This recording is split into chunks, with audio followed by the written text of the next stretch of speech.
I became friends with the old man because he was a prisoner in his own home, because he was tied to his big wheelchair, and because no one should be denied a glass of water. I became his friend after getting that new job that required me to take a shortcut through my old childhood neighborhood, when I still didn't listen to the radio nor knew the whole truth about Kirlian. It wasn't long before he asked me to kill the neighbor's dog. In consideration of our radio listeners, an anonymous complaint attached to the Angry Neighbors sheet in the local police archives. There's a house like this in every neighborhood, in every town. There are almost a dozen in Kirlian. Front porches of houses that children avoid due to fear and adults due to wisdom. Houses inhabited by witches, monsters, and ogres. You are listening to the Kirlian frequency.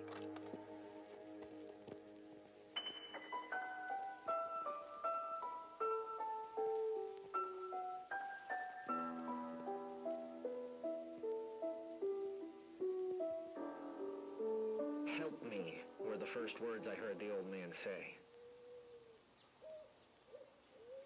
I knew him by sight from when I was a child and had friends in the neighborhood.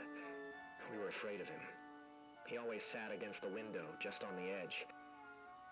I thought he was an ogre and that he lived in a house of evil. The interior of the house was not as one imagined.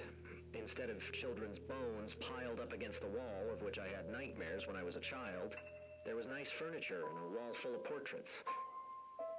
He asked if I could pour him a glass of water and explained to me that the kitchen door was very slim for his wheelchair and therefore he couldn't do it himself. He told me that his daughters-in-law never left enough water because they despised him. His children, his daughters-in-law, his grandchildren, everyone lived in the big house, although they spent the day out, studying or working. The ogre, whom the children of the neighborhood feared, stayed inside all day, enclosed, alone, and most of the time without water. From that day on, I visited the old man daily. I left the house early on my way to work in order to spend some time with him every morning, and we became friends. Some weeks after my visits began, he asked me to kill the neighbor's dog, because according to him, he would bark all day and it was driving him crazy. That was the first time I noticed that the dog would peek through the bars of the adjacent garden.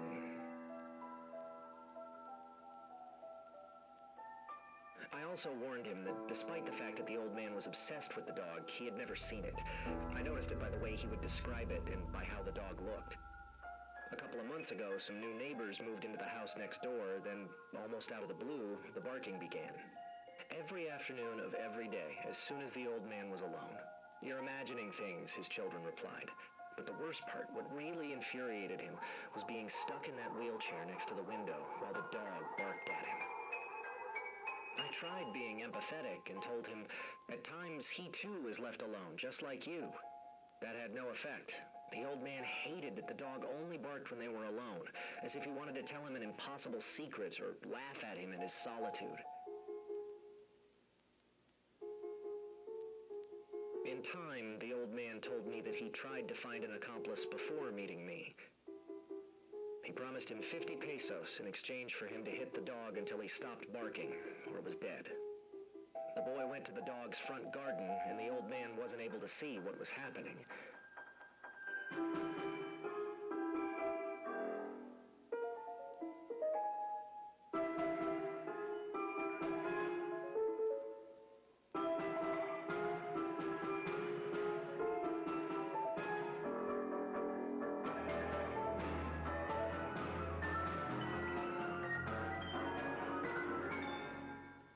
The stick hit the ground. The boy left running, and the old man never saw him again. With tears in his eyes, the old man begged me to finish the boy's uncompleted job. Tired of everything, I thought that I could frighten the dog without having to kill him, and that would calm the old man for a while.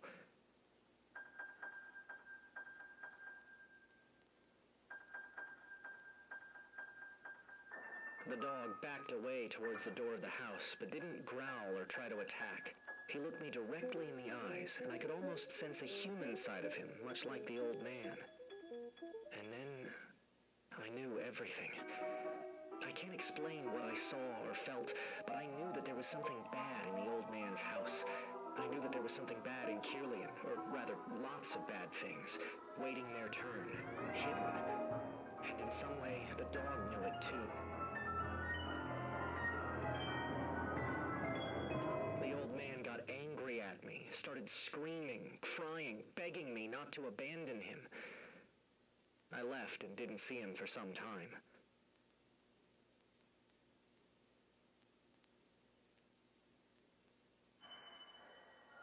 Recently, about a week ago, I returned to the old man's house and found him very deteriorated, thin and baggy-eyed.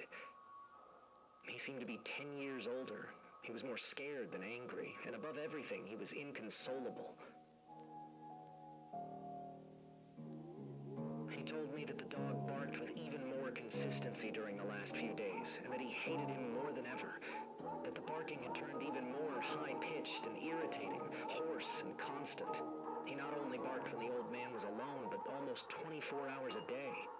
And he told me that 2 days earlier, the last time he heard the dog, the broken barks of the animal had now turned into a language. The dog screeched with the voice of an adolescent because he was still a puppy. He wailed with his throat shredded, like someone who has screamed for hours, days, and weeks.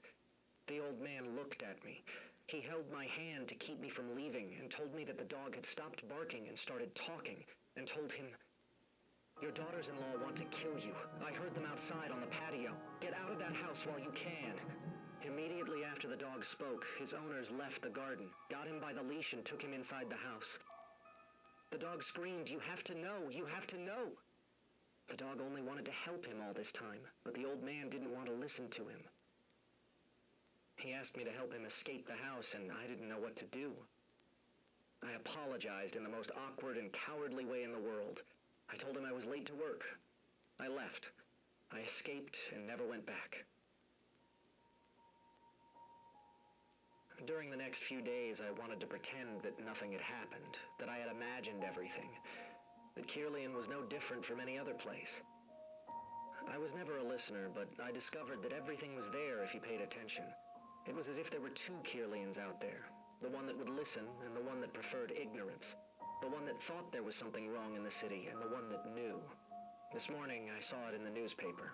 It said that an old man had fallen down the stairs that separated the kitchen from the patio in the house he lived in with his family. Apparently, he was killed by his own wheelchair. He had suffered a forceful blow to the head. Supposedly, the oxygen tank that helped him breathe during the last few months had torn away from its compartment in the chair and struck him in the head. Unfortunately, the blow was fatal. But the old man didn't use an oxygen tank to breathe, let alone the fact that he couldn't get to the kitchen in his wheelchair. This afternoon, I returned to the old man's house and for the first time saw his family. It was daytime, and the house was full. They looked happy and comfortable and calm. My God. The neighbors told me they had put down their dog. He turned violent and wouldn't stop barking, screaming. I don't have any evidence of what I've just told you. No one will ever confess it, and the two principal witnesses are dead. The name of the family also doesn't matter. Although what they did is terrible, I feel that in some way they are protected. There are two Kirlians out there, and against one of them no one can do anything but stay alert. There's something that protects it, but I also believe that there's something trying to warn us, and that warning can come from something unexpected. A radio system, a dog that speaks, or... Never walk against the wall on the sidewalk. The dogs, the insane, and the ogres are hunting those who are off guard. This is a special announcement from the Animal Protection Society and your favorite radio show, the Kirlian Frequency.